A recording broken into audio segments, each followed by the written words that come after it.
Anyway, so our second go round with the EC Comics war comics of the 1950s.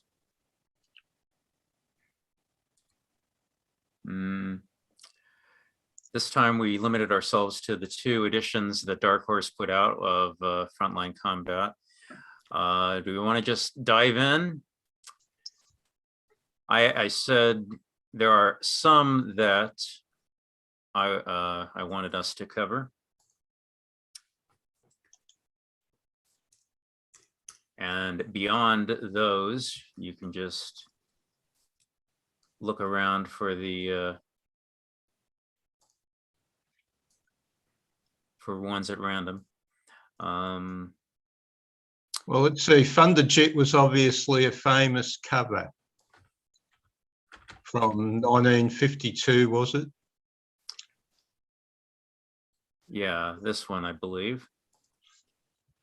Now, the F-84, which Thunderjet is Alex Toth. Michael, is it Toth or Toth? I usually hear it as Toth. Really? I always said Toth. Could be right. Well, is it Gary Groth or Gary Groth? Yeah, you're right. I hear both. Anyway, Alex Toth. And if Metalia is looking, say hey, Metalia. Hey. Yeah, hey, the thing about Alex Toth is now he's, arguably one of the top 5 artists who's ever put pen to paper in the comics medium. You could do a lot. Metalia is an artist and aspiring comics artist. You can do a lot worse than spend some time just studying what Toth brings to the table and how he performs his comics. Any Alex Toth story is like a master class of technique and style. I mean, just look at this. I mean, just there's a sense of dynamicism and intrigue. He's always visually interesting. He's always keeping your interest up. Dutch angles everywhere. Just a lot of tension, a lot of push and pull. Really good, gives you, he just brings you through the story. He just, the narrative, the grasp of narrative propulsion, he just gives you what you need to just keep your interest. He was a master at this, and you can see it right here. He just gives you dense graphic when he needs to, and he just is more than happy to let the picture breathe and just give a lot of negative space around it. Just masterful. He knows how to pull in when you need it and when to pull out when you need it. Just masterful. The other thing about Alex Toth is masterful use of black as a graphic image. I mean, he just, the black itself is a character. The black itself is as much of a graphic impression as anything else on the page. It just gives you a grounding in the visual that you need to keep your interest up and keep the specifics of the story traveling where they need, and just perfectly well spotted. I mean, they're designed on the page. They dance almost. It's like a dance between the black and everything else on the page. It's just wonderful to just watch. I think. Yeah, and just crazy angles, and there's very few actual human figures. It's all just these airplanes in combat, and they're bombing this train here. But you're compelled throughout you're just the visuals just keep your interest. Yeah, it's just like a ballet. It's like it's like a waltz. You know, I don't know much about Alex Toth's background or biography, but I imagine he must have a well-grounding understanding of the greats of the Milt Caniff and the adventure comics of the 40s and 30s. And even beyond that, I can see elements of Winsor McCay.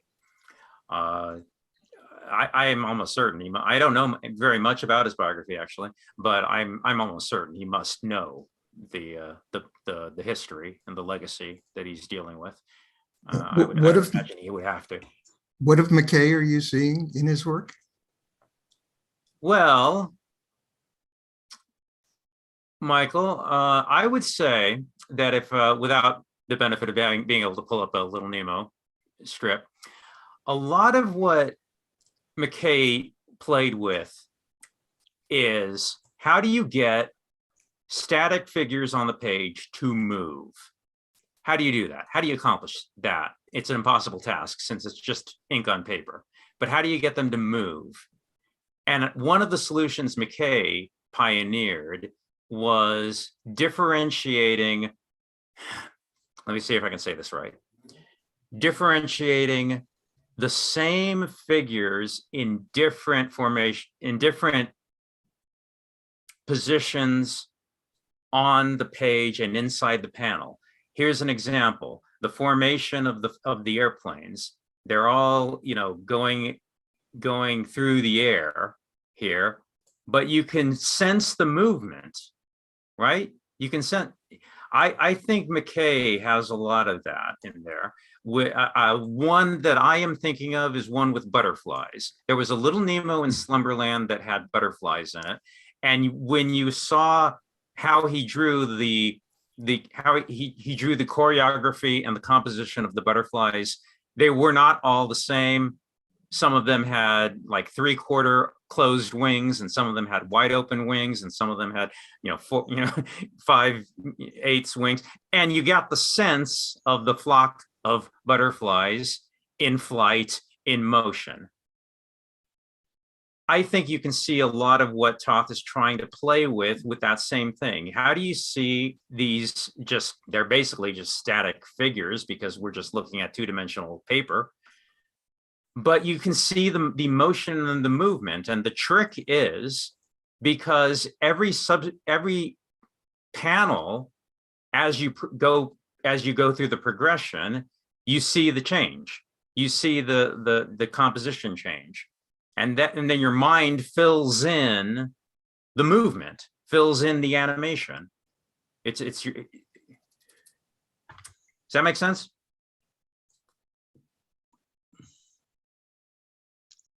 By closing in progressively on this one shot of the airplanes here, closing in, you get the sense that, yeah, these are planes in motion.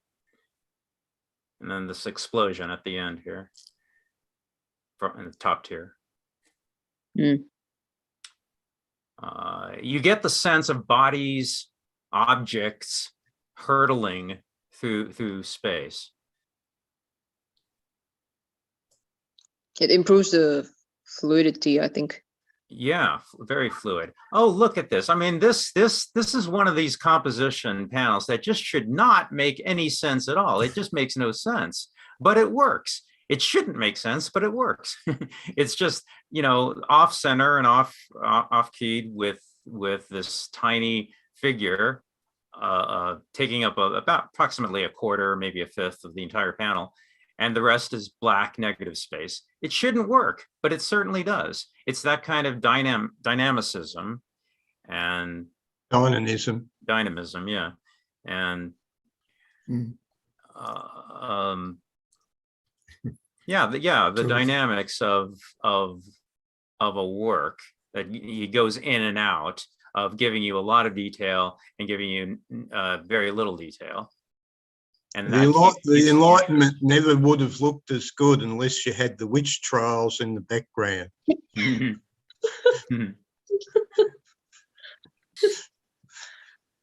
Yeah. What will happen to the Enlightenment when it doesn't have a contrast anymore? That's When a there good is point. all light and no darkness, the light shall be the darkness. That's a good point. Yeah. And finally, at the end, these are the most human figures of the entire story, but it gives you that much more impact because we didn't see a lot of humans before this, and so when you finally get full face profiles and full face shots, it makes even more of an impact. Yeah, just a very masterful comics storytelling. And in that last, the bottom row, you can see Howard shaking. Yeah, I think so. Yeah. No, that's the case. Some men only get the shakes after the event.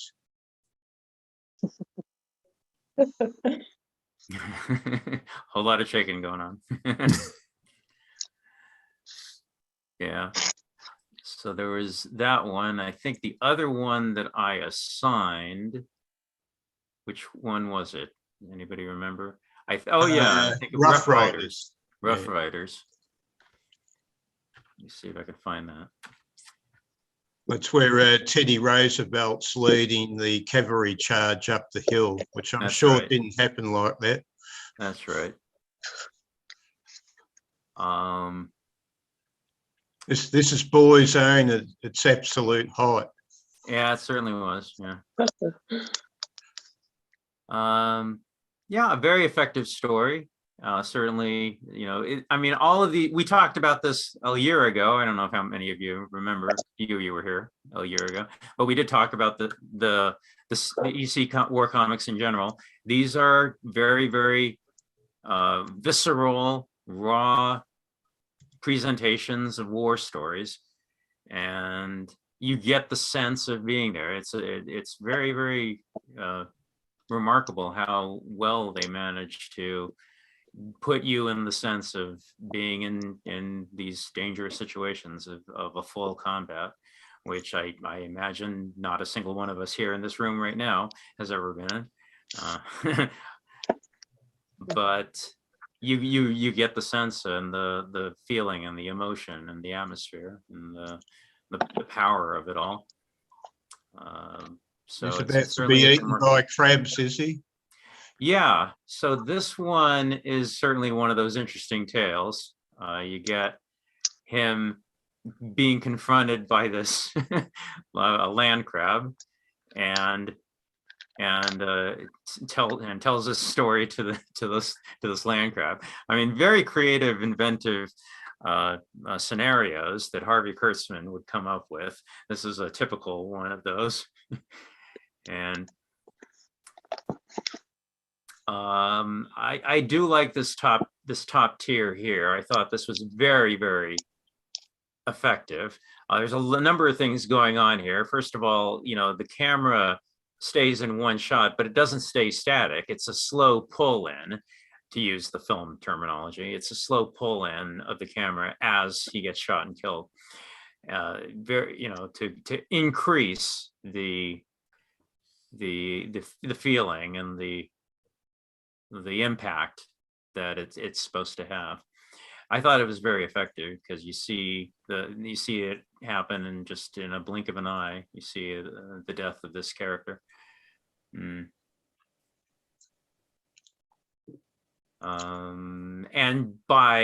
we've talked about this before, when you have the camera only fixed on in one place through a number of panels, what that does is the technique drops away, and you're just looking at the events as they unfold before you, which is a very effective technique because it's almost distancing, but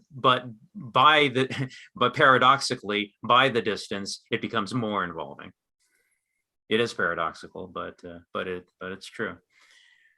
And yeah, all this, I mean, all of these stories, they're just, they are, just death and war and horror of what's these men are going through.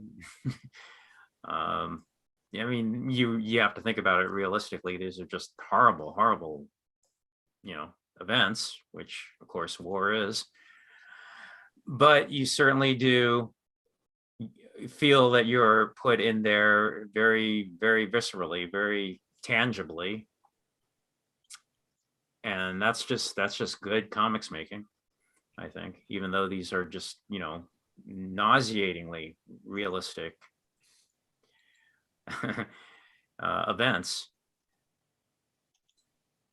but presented very, very, very well and artistically, almost gracefully, which I know, again, what's the paradox of mankind, that great art can come out of such horrible events. But that's humans for you. No, that's life. Yeah. That's why the early Gnostics decided the world had been created by the demiurge and not by a true moral God. You want to go in that direction, sure. And I do like this one also. The camera, it's very, very slowly moves down his face, and as he turns over in his death throw, again, a very, very effective sequence. All those little sperms looking for their egg. Yeah. That's what it sort of reminds me of, what is the nature of life? Well, 1 billion sperms in one ejaculation looking for an egg. How many meet their egg? If you want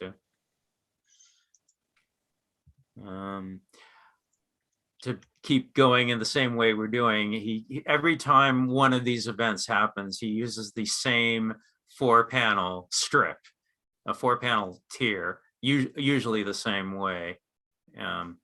This middle one here, I don't think is as effective, to be honest. If we're going to praise the effective ones, let's praise the less effective ones. I don't think this one was very effective, to be honest. But on the whole, the story as a whole is very effective. So this was just a slight misstep. I don't think it was very. I thought this middle tier here I'm talking about, I thought this sequence was just a teeny bit clumsy. I think it could have used a second draft, and maybe they could have Rick Estrada could have come up with a better presentation. Camera pulls in, and then he's shot, and then you get this overly dramatic, melodramatic, I would say, close up of his face with the. Actually, this was the one that really stuck out for me. Really? I thought it seemed clumsy to me. It seemed a bit. Oh, you've never been a smoker, have you? Well, I'm just talking about the comics artistry here. It just struck me as a bit ham-handed. I mean, it's still okay, but. And part of the shift in that 4th panel is also indicated, emphasized by the fact that Kurtzman didn't put any text over that. Right. Yeah, the dead man. Right. So that silence there. It's still good. I mean, I would say that the tiny missteps stand out because they're surrounded by, superb comics artistry in every other respect. So. And there's the blank 4th panel again. Yeah. Setting up a pace there. This one, like all these others, I really do think actually do work much better. And so that's why that one annoys, because it stands out as not being as up to the level of the rest. This is a very effective tier as well. Good Marie Severin coloring job, where she does do a good job to give a single color when that's necessary, to unify the picture, to unify not just the picture but also the sequence.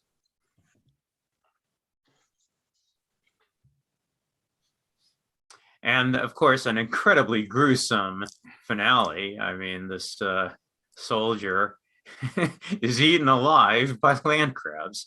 Uh, just, it's a very typical EC Comics ending. But do crabs eat people alive? my goodness, I mean, yeah. Well, I assume that they were dependent on the flesh rotting before they could tear it apart and take it away.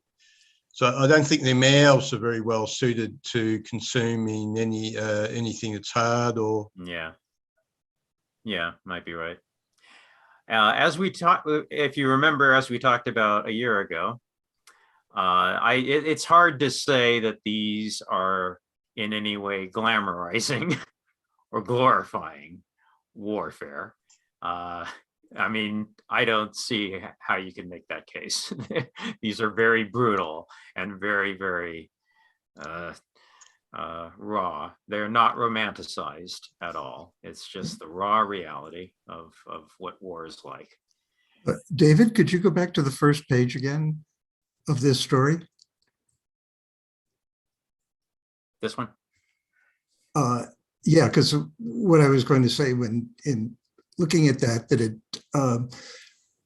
reminded me of, I mean, you know, this is one of the things that Kurtzman is credited for, the fact that he focuses on, you know, more on the foot soldiers than on the, you know, the heroes that history writes about. And of course, the biggest classic example of that is the story, the General Custer story with the Battle of Bull Run, where you start out, you know, basically it's kind of the exact same setup there, where you see the character on the horse in the larger panel, and then you actually, the camera, which you were talking about before, the camera kind of moves past over his shoulder and, you know, gets to the people behind him, because that's really here we go. That's really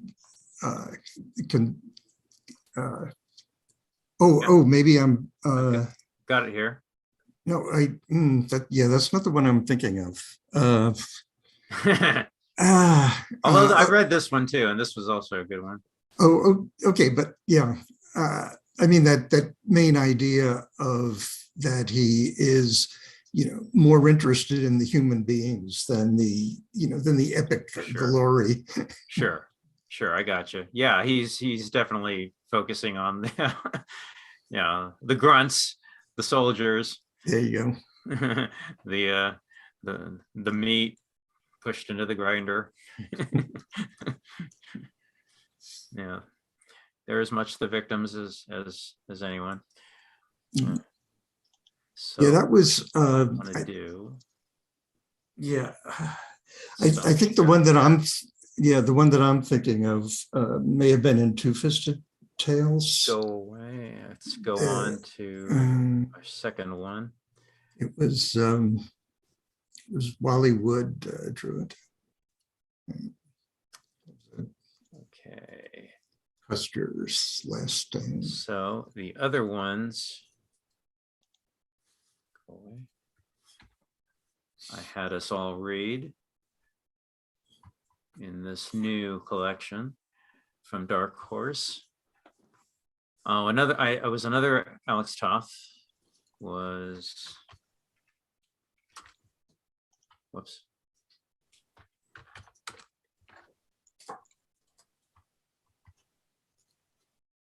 Yeah, this one, F-86 Saberjet, another Alex Toth performance of almost the same thing, but this is really, really nice. I mean, it's almost the same structure and scenario as the previous work, but this, yeah, it's just beautiful. It's just the beauty of it.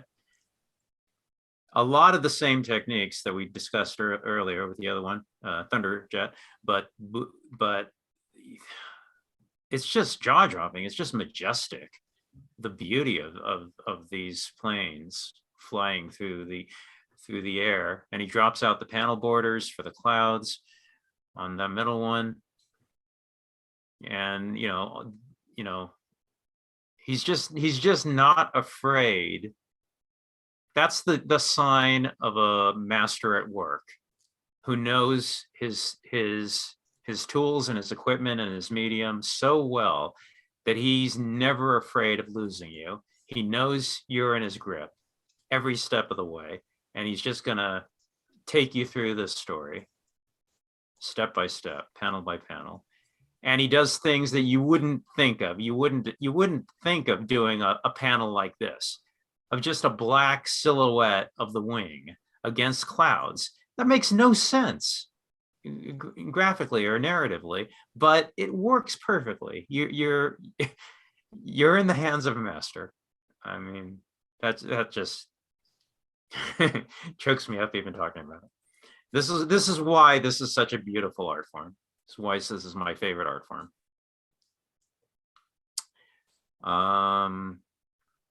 And let's just get to the main reason this is so wonderful. All of this is wonderful, but when you get to the part where the pilot is just in the clouds with and he doesn't know which way is up.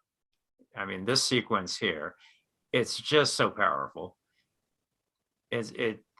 You really are in there. You're in that situation there with him, and the suspense is just ratcheted up incredibly. And he knows exactly how much detail to give you. He gives you exactly as much detail as you need. And Marie Severin's coloring again takes a lot of the load here, but and then he just gives you these sequence of panels of the silhouetted headshot of the pilot. Look at that silence and isolation there. Right, exactly right. When you're up there. Yeah.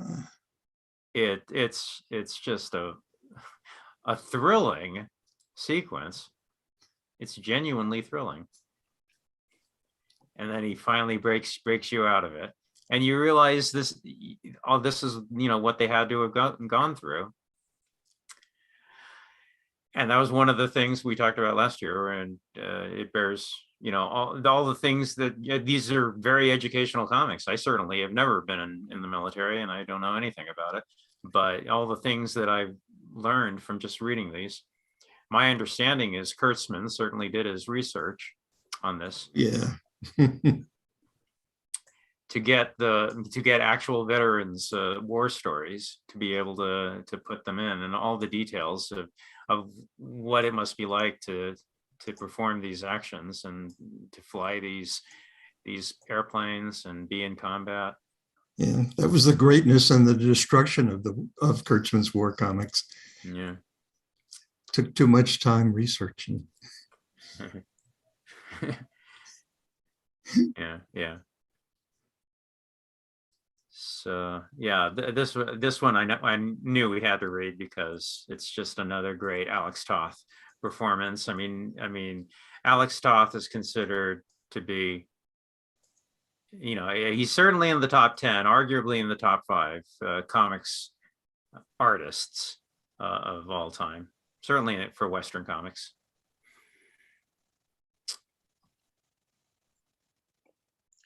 Yeah, there's a lot to learn from him. I point this out for Natalia's sake. And we went with this one. Oh, well, while you're doing that, this is the Custer I was thinking about. It's actually, it's from this collection, so it's in black and white. But basically, you have the scene setting there, Custer's last stand, and then you pretty much have the same idea where you go past Custer and into the folks in the back. It's pretty much, and this is one of those ones that is actually sending the opposite message. In the one you showed, the people in the back were all gung ho, but here if you read the thoughts of, again, the grunts, it's just look at him, General Custer getting ready to kill Indians. What a peacock. He don't give a gall darn dang for us. And it just goes on like that to, basically, portraying him as this, power hungry narcissist. Exactly right. Yeah. And so just another wonderful aspect to Kurtzman's writing. I mean, he's heavy on irony, as well as Wally Wood's art. Yeah, right. He's definitely gonna take the position, and that he expounded on pretty much the entirety of his career, that it's all a con, it's all a scam. And in war, you're subject to powers beyond you. You have no control over anything at all. Yeah, a scam with a body count. Yeah, right. So this one is I call that life a scam with a body count. Haven't you read your Buddha?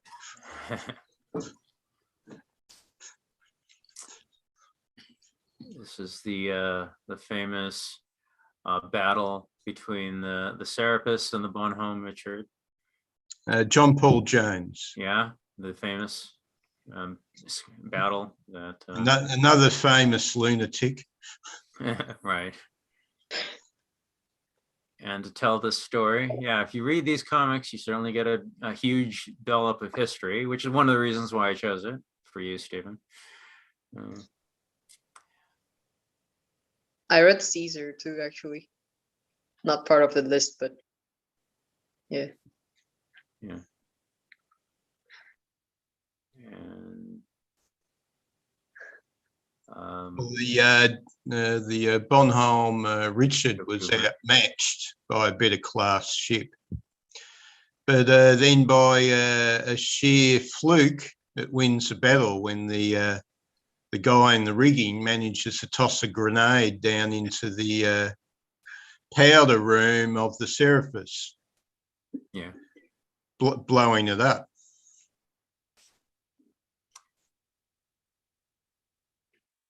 Yeah, these are certainly very, very effective comics. They certainly do what they are designed to do, tell you the story, give it to you, and give it to you as artfully and as artistically as possible.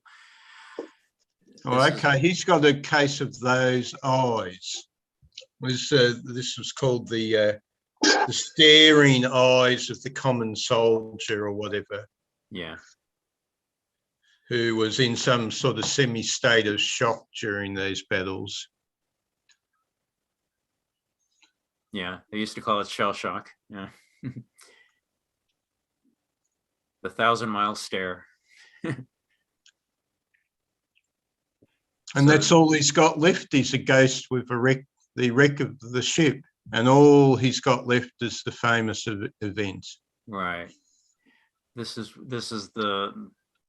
the battle where John Paul Jones is supposed to have said, "I have not yet begun to fight," but it's disputed whether he actually said that or not. But that's where the legend comes from. Is from this battle that he said that. But he might have said that. He might have said this. We have had but a small fight as yet. And that's the one they chose to go with.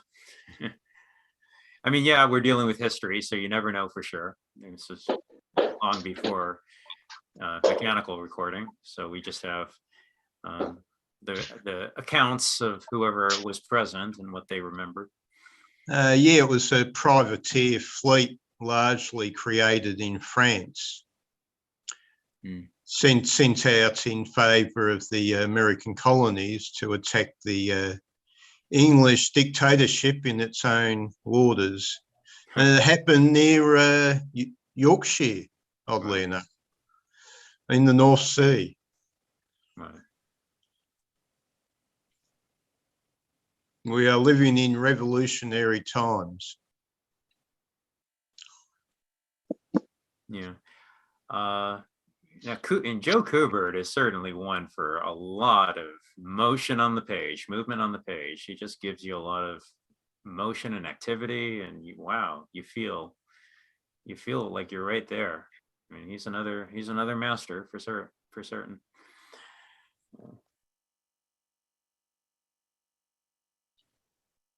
So we have the lucky sperm, the sperm that met his destiny, his egg. He was the one that managed to roll the grenade into the powder room of the Serapis. Right. I read the story. Apparently there were 3 tries. So the first 2 grenades missed. Oh, really? The third grenade went in, which changed the course of events. They would, yeah, right. They would have had to have worked very, very quickly. Well, more or less the bottom half of the American ship, if we can call it that, was blown to pieces, and a lot of the crew had climbed up in the rigging because they thought it would be safer there, which incidentally did save them when the ships blew. Yeah. And then the stinger at the very end, when we realized we've been hearing this story from not one of the survivors, but one of those who died in the battle. He's been at the bottom here. We'll stay together forever. We died together. 90% of the men on both sides were casualties. How about that? And Exploding the myth that dead men tell no tales. Right? right, it will. Yeah, I mean, they can with our imagination, which is what they are always playing with. And this haunting final panel of just this, this corpse just in the sea, alongside the ship, just haunting and beautiful. Very striking. There's a certain power of that image of the dead lying beside the ship sunken under the ocean. It's certainly a powerful, alluring image that must be somehow buried deep in our psyche. Yeah, as has been said, these are not just very good war comics. They're just good comics to begin with. They're just good comics flatly. I forgot to mention this. We've been doing this every week for a year and a half now. You know me, I love continuous background panels. You know me, I love that.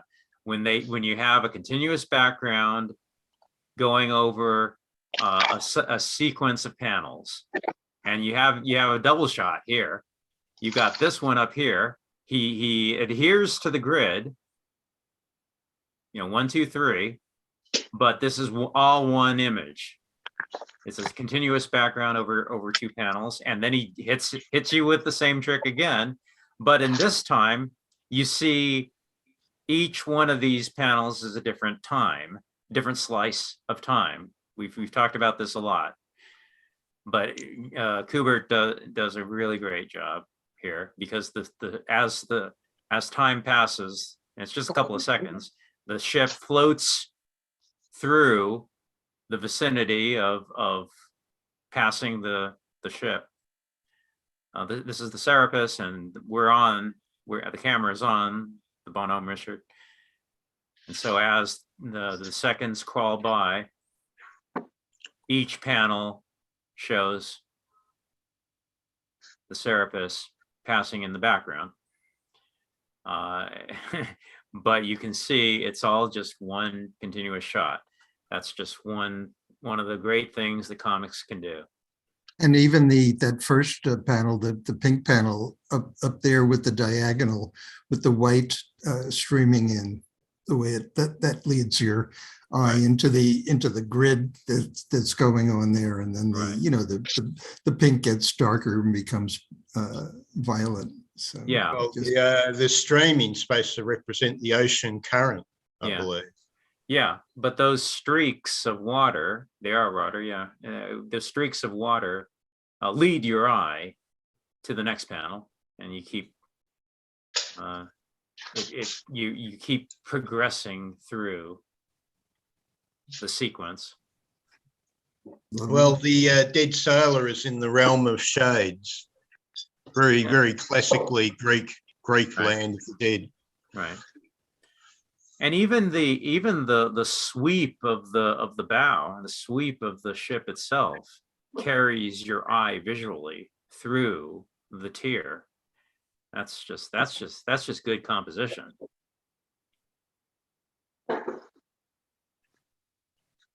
Yeah, and you're never lost. You understand every step of the way what's going on visually. And then when the final explosion happens at the end, it just has that much more impact with the dynamic color change and just this enormous activity. It just suddenly explodes onto the page, and it just hits you very, very emotionally. Yeah, good stuff. Good comics making. Okay. So I read a few others, but if anybody has a favorite they want me to point out while we're here. You see, which other ones did I read? That I Oh, thought were by the way, David, I checked the internet about the pronunciation, and according to the Guardian, who knows a thing or two, Alex Toth rhymes with both. Okay, good to know. Thanks. Toth.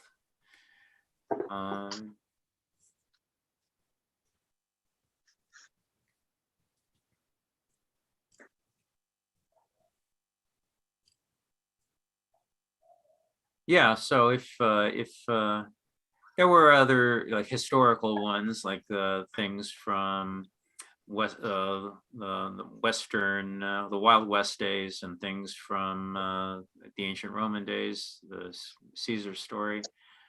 I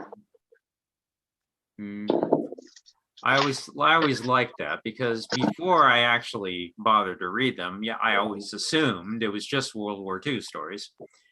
But when I finally read them, and then I realized no, they don't limit themselves.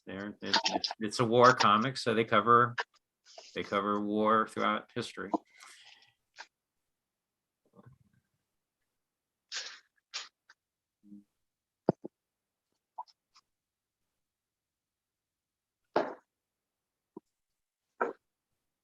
Let me see, 52.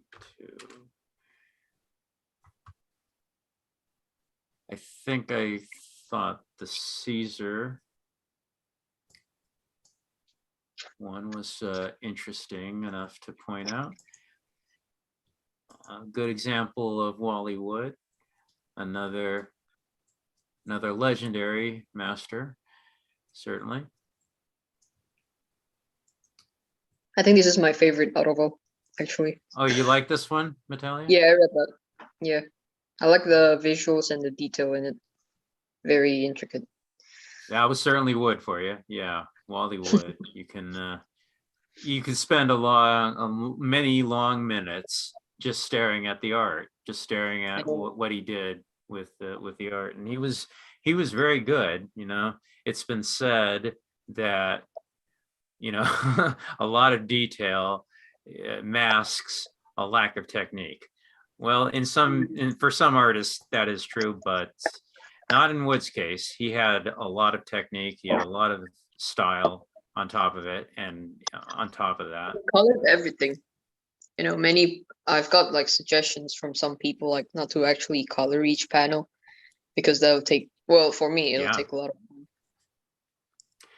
That's right. Coloring is a science. You don't color every single tiny little segment, because that would take a lot, and you don't need to.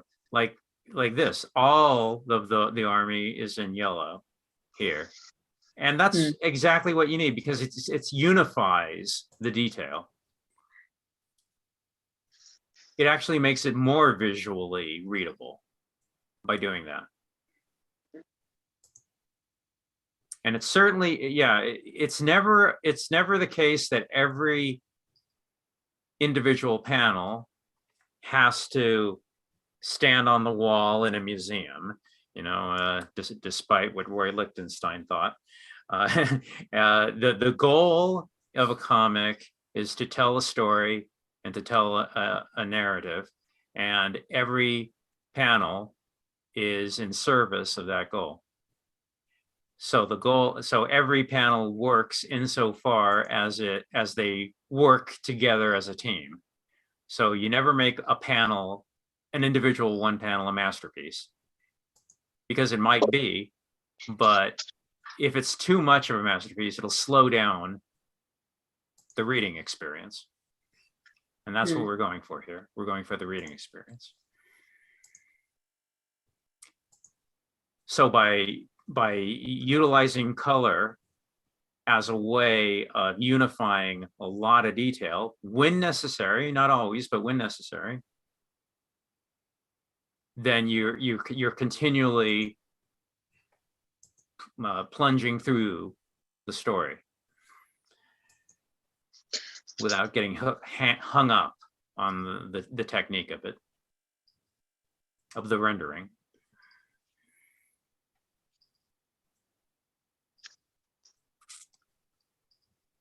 Yeah. When everything gets colored, here you see in the back, all of that, rather than color every single tiny thing there, it's all just blue.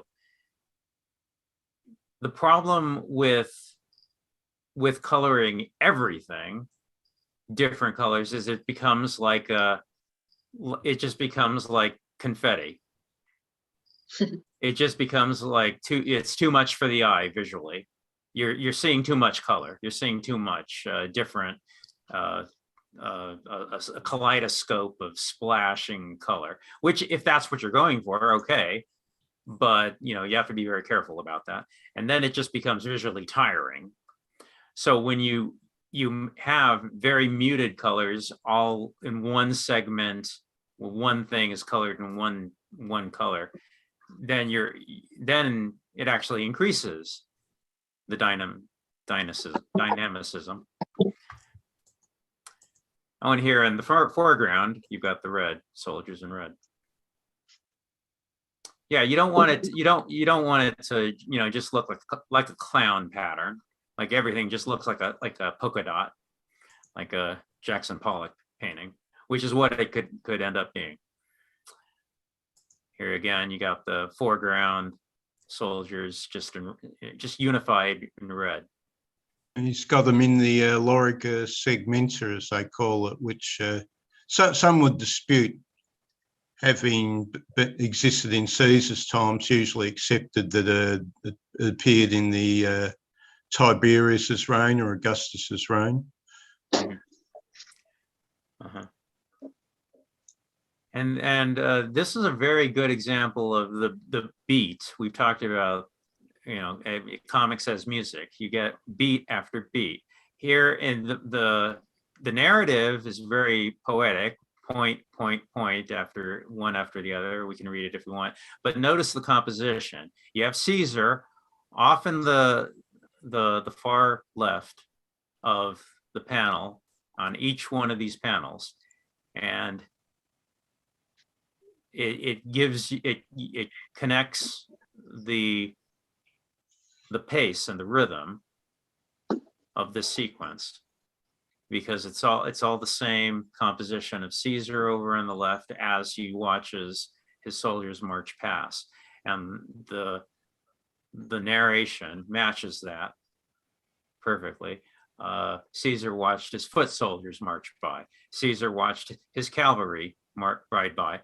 Caesar's archers marched by. Caesar's slingmen marched by.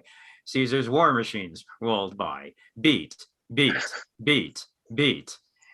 Yeah, that's what I like as well. Yeah. It's relentless. He gives you that pace and that rhythm. And that's exactly what you needed at this point in the story. It's relentless. It's like a drum beat. Or is that something that's like embedded mostly in retro like comics, action comics like this? The exclamation marks and that constant need for any right impulse. Yeah. Right. Yeah, I mean, yeah, modern day comics operate very differently. They have different sensibilities, but you know, you do see occasional people who are playing with those types of approaches Mhm. occasionally.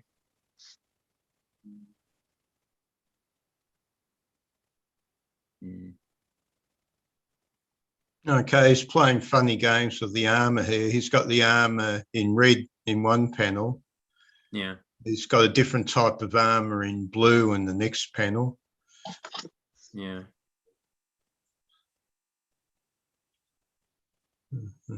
The castle Yeah. looks a And fraction medieval in the lower panels. wood was a good one for that motion that I'm talking about, that animation on the page. You get the sense of activity. These pictures are moving. I mean, that's the illusion of comics, isn't it? Yeah, you're just in here. You could just feel what it's like. And I think we talked about this last year. I think this is more involving than a movie. I think it is. We talked about this before. We talked about this many times before, because first of all, a movie is a watching experience. A comic is a reading experience, and those are different experiences. When you're reading, Well, you're forced to conform with a movie. You have Yeah. to watch it at the same pace, more or less. yeah, With a comic, you can stop, you can linger, you can eat that next pickle, yep, meditate on a particular picture, or you can go and do something else for 5 seconds. I tend to find with probably a comic or a book that I'm really engrossed in, well, you know, there'll be an entire night. I could be in some special space. The last comic that did that to me was the one about the Ohio Indians. yeah. Tim Truman, Wilderness, right? Yeah. Wilderness, yeah, yep. Where we discovered the idealistic Indians like torturing people to death when they were a bit bored or a bit anxious.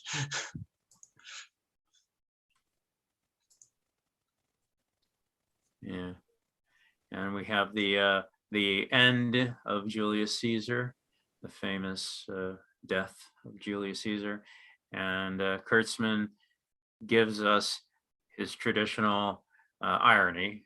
Aren't you glad we're civilized? And yeah, the irony of it is dripping with irony. Well, that was the downfall of the Roman Senate. Went back to the Gracchi brothers, which was the first time somebody had been killed near the Senate. Even though the Romans were a violent nation, they viewed the Senate grounds as sacred and inviolate. And that all changed in the downfall of the Republic. Oh, here we are, the Iwo Jima stories, which I did follow up. Yeah, I certainly learned a great deal. Okay, here's the bit here. Now, this is interesting bit. We have a B-29 here, which was state-of-the-art aircraft at the time. We have this highly trained crew, but we've got to think, who were these guys? What was 1930s America? 1930s America was pictured as John Walton, John Boy. Well, John Boy's been taken to school, trained in a very complex arts and put in a very expensive piece of technology so they can fly over an island they never would have imagined they would go to and picture a scenic site, all for any purpose other than tourism, but it was just as good as tourism. So this is the strange clash that in the 1930s, everything's crap, everything's falling apart.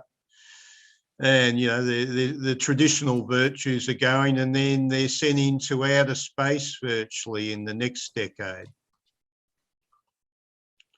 quite a shock to the psyche. America, of course, could take it at a more gratuitous pace, having all the advantages in World War II of barely having a bomb dropped on its mainland soil. My grandfather was a naval officer, World War II. Whereabouts was he? I believe he was stationed in the Pacific Theater. I don't know exactly, but yeah, my understanding is he was in the Pacific Theater.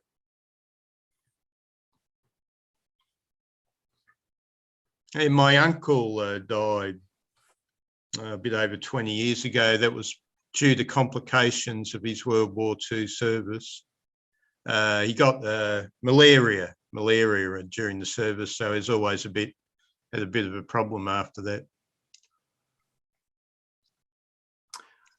I love that the sound effects are as much a graphic as anything else on the page. I mean, you got, in fact, the panels are divided into 3 tiers. You got the word balloons, and then you got the people, pictures, and then you have the sound effects. I mean, 1, 2, 3 tiers inside these panels. And yeah, the sound effects are definitely as much of a graphic element and included in the composition as anything else visually. But it also tells you just how loud those noises are. They're just so ever present.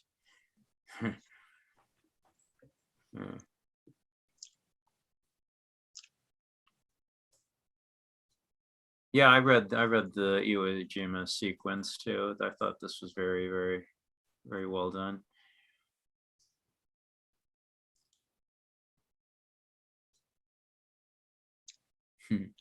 Well, this was put out during the height of the Korean conflict.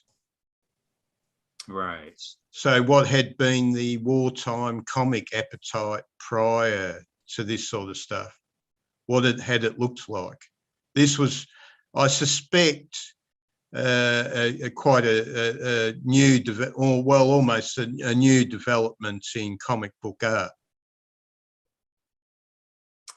Prior to that, you know, the mainstream, even after World War II, was still the superhero. Yeah, they were pioneers for certain. To put this kind of maturity and sophistication in comics, they were really were the first to even try that, to even think that was possible.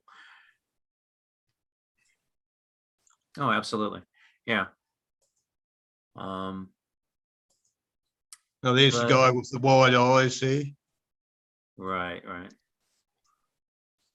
Good use of just dropping out color, just dropping out all the color and just washing it all with blue. But that's, at this point in the page and at this point in the story, that's exactly a good call. I mean, you need that rest panel for that, especially because it's such a critical point in the story. It should, you know, if it's really effective, you should get a chill from this panel once you realize they're just about to walk onto this very dangerous situation. He just got shot in that panel, and then a chill runs through your spine when you realize, oh, they're just about to be in the worst possible position they could possibly be in. And the dramatic nature of this panel just gives you that impact. Yeah, I would say the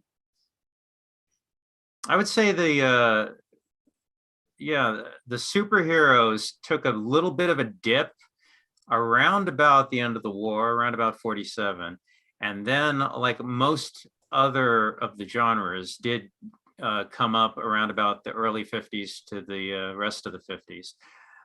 Primarily romance comics and all the other, like, teenager comics like Archie, but and humor. But yeah, superheroes kind of do a little dip in popularity starting around 47-ish.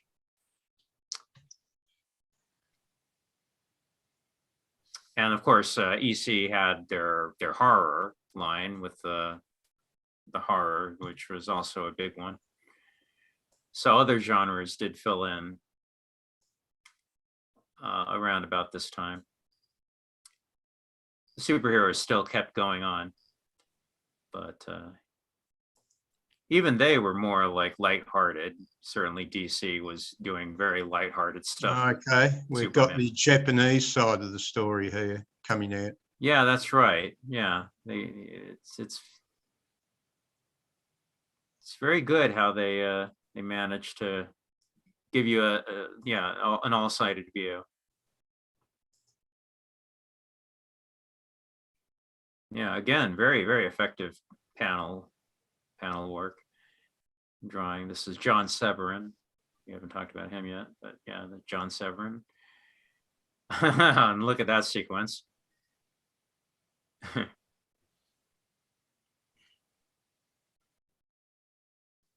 Yeah, just very bold, very, I would say imaginative. I would say experimental.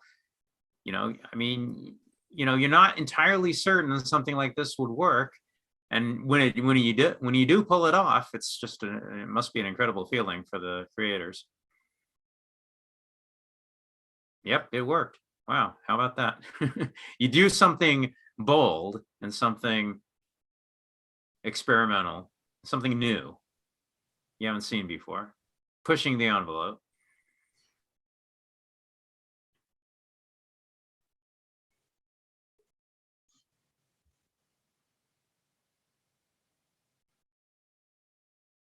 Okay, those eyes yet again. Mm-hmm. Right. Yeah, the death stare. Yeah, at the end of this story, here you go. Yeah. Now see, yeah, of all things you can say Jack Davis is good at doing, it's conveying the human face and everything the human face is capable of doing, every possible emotion, all the wide spectrum that the human face can do to convey emotion. I mean, there are few better than Jack Davis to be able to do that.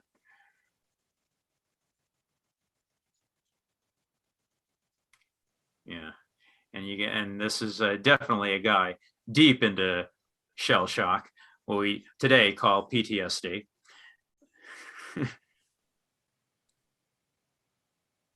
And then kind of a treacly, overly sentimental ending. I think a little bit mars it.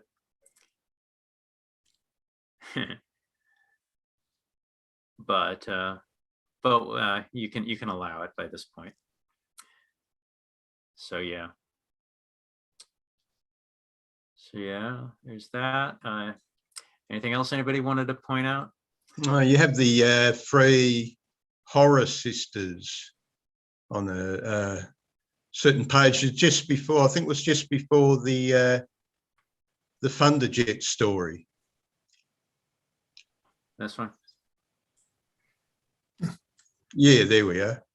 So that's sort of almost a mythological image. Perhaps I think the Greek myths might add something. The Norse myths had something about the weird sisters, or the three hideous sisters, and the Norns making clothing using the entrails of men, and as the weave and the warp, and using the skulls as weights. Yeah, we haven't done the horror EC comics. Maybe we'll do that one of these times.